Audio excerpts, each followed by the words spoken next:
So it's blues. Gonna love that dominant seventh note. Now, why do I say dominant seventh? Because we're playing an E here, right? And I told you 2 frets down is the blue seventh, the dominant seventh.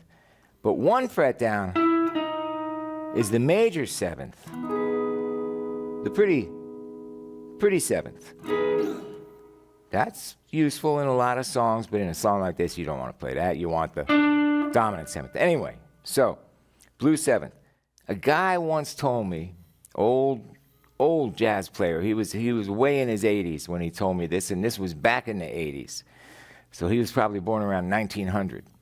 And he told me that in the 1920s, when he was playing jazz, you know, playing with horn bands and stuff, he had a Gibson L5, one of the first L5 archtop guitars, and he had to play all 6 strings and use really heavy strings, high action, and bop, bop, bop, bop, chop out time, you know. But he said as time went on, in the mid-30s, then the electric guitars come in. You know, they started, and you get Charlie Christian, one of the greats ever. If you haven't listened to Charlie Christian, man, check him out. Anyway, Charlie Christian. Then, because of the electric guitar, guys didn't have to now slam all 6 strings all the time to be heard. They started playing 4 strings, 3 strings, you know, less stuff. Eventually, it got to 2 strings in this man's telling, in the bebop era, you know. So what am I doing there? I'm playing an E7th with 2 strings. I'm playing the D note on the 12th fret of the D string, and I'm playing that G sharp. So I'm playing the 7th and the G sharp on the 13th fret of the G string, and with the E bass note makes a 7th.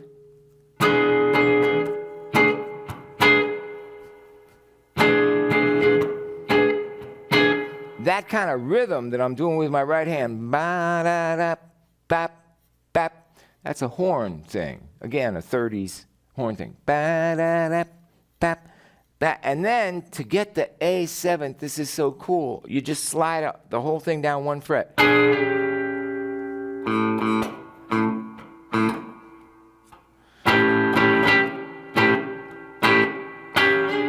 Back to E.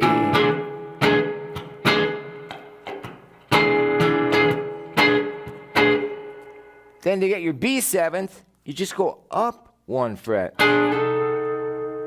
You got an E flat note on the D string, 13th fret, the major third of B, and you got a A note, the dominant 7th, 2 frets down from B.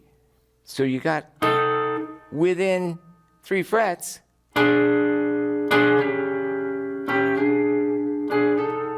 you got all three chords. If you've got a bass player going, you got that organ, you got another guitar going, you don't need to play but those 2 notes. One of the great uses of that little 2-note, 3-fret blues thing is in the famous Rock and Roll by Led Zeppelin, which is in A, right? And Jimmy Page at some point comes in, he goes,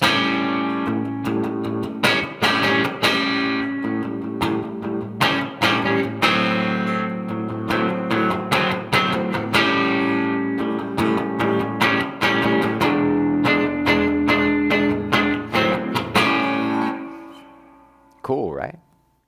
So we got our two-finger, 2-note, 7th chord.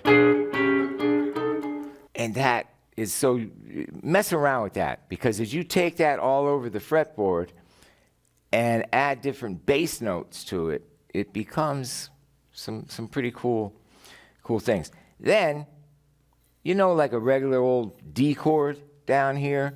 So if you take that D shape and just move everybody in 1 fret, okay? So now, instead of my first finger being on the G string, it's going to go to the D string. My 3rd finger is going to go to the G string, and my 2nd finger is going to go to the B string, but we still have that D shape. Depending on the bass note, those 3 notes, that triad, right? Well, with an F sharp bass note here and my D shape on the 2nd fret on the D string, the G string, and the B string, we have a F sharp 7th. Move it up 1 fret. G 7th, G sharp, A.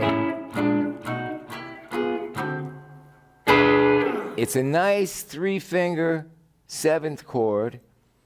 Remember that you put it on the fret that the bass note would be on. B, you put it on the 7th fret. It's a real good sounding 7th. Depending on the bass note, like any other triad becomes a different chord when you add bass notes, but that's for another day's experimentation. All right, so like I often say, man, it's rhythm-based music. So those rhythm parts that we were just talking about, super important. You know, don't ever be upset or ashamed of playing rhythm, because believe me, you're like one of the most important things in the band when you're playing rhythm. Anyway, now I'm going to try to play a little solo type stuff over the top. A zillion different ways you could approach this, you know? So I don't know what I'm going to do, but let's see what happens.